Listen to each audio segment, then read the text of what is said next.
All right, today we're going to tackle an idea that sounds, well, completely backwards. The idea that on a global scale, having no world government at all, what experts call anarchy, isn't the cause of chaos. Instead, it might just be the very thing that creates peace and stability. I know, it sounds nuts, but stick with me on this one.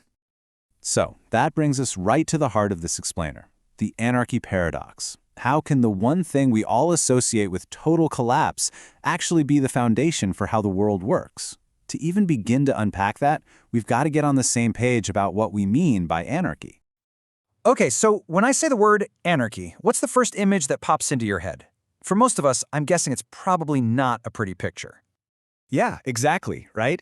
You're probably picturing riots, chaos in the streets, a world with no rules, no safety, just total mayhem. And look, that's the common understanding, and it's a really powerful image. But what if that's only one side of the coin? Then you get a quote like this, and it just flips everything on its head. The 19th century philosopher Pierre-Joseph Proudhon actually claimed that anarchy is the mother of order. The mother! How could that possibly be true? Well, figuring that out is exactly what we're here to do. Let's start by tackling the most obvious objection, the elephant in the room. The idea that the world is anarchic. I mean, surely some country is in charge, right? You look at a powerhouse like the United States, and it kind of feels like they're calling the shots. In international relations, we call a dominant power like that a hegemon.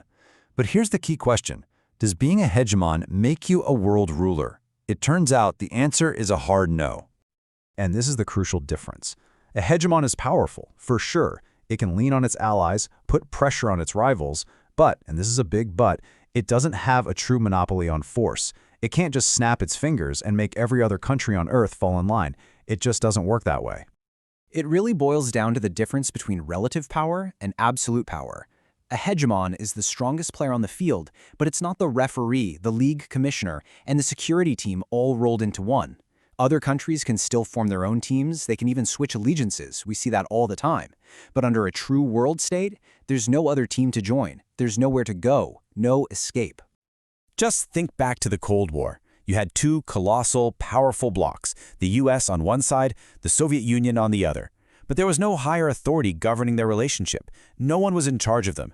They existed in a state of anarchy relative to each other, constantly pushing and pulling, balancing each other out, all without a global referee to blow the whistle. And hey, this is nothing new. This has been happening for centuries. You can look all the way back through modern history and see the same pattern again and again. Whenever one country starts to get a little too big for its britches, what happens? Other countries team up, they form alliances, and they push back to restore the balance. It's this constant, shifting dance, and it's the natural state of a system where no one is in charge. Okay, so if there's no big boss, no world government, then how is it not just total chaos? How do we have any rules at all? This brings us to a really cool idea called spontaneous order, the way that rules can just emerge, all by themselves. Believe it or not, you actually interact with this kind of order all the time, probably without even thinking about it. Ever mailed a letter overseas? The International Postal Union, a voluntary organization, makes sure it gets there. No world government needed. You watch the World Cup? That's FIFA. You buy something from another country on Amazon? That works because of shared rules and reputation, not a global police force.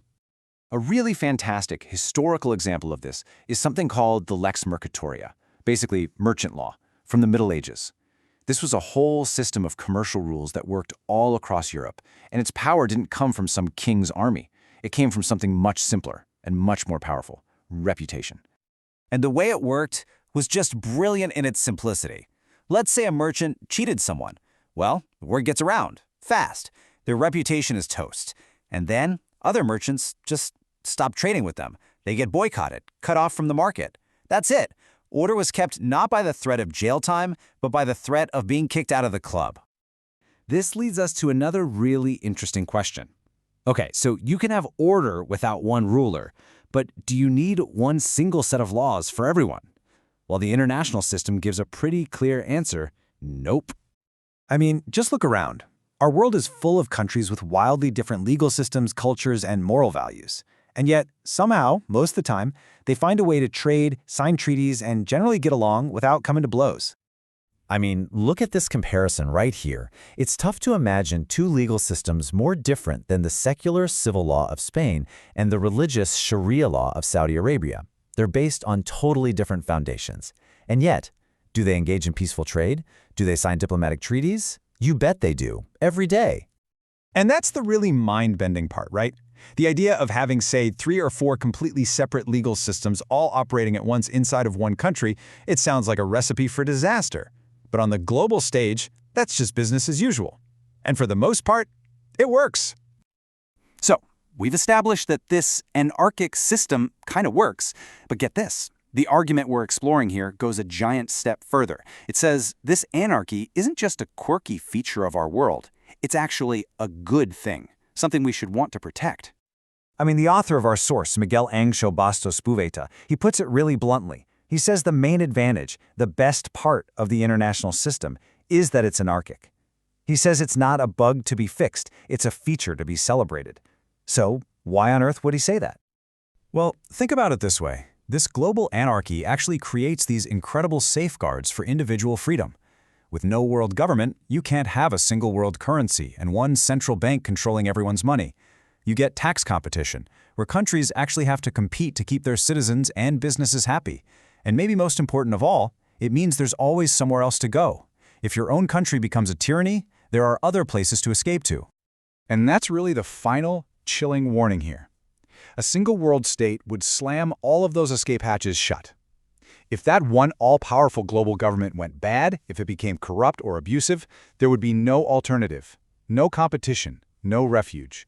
Humanity would be trapped. So I guess the question I'll leave you with is this. Does seeing the world this way, as a kind of functioning, orderly anarchy, does that change how you feel about the constant calls for more global governance? It's a pretty radical thought, but definitely one worth chewing on.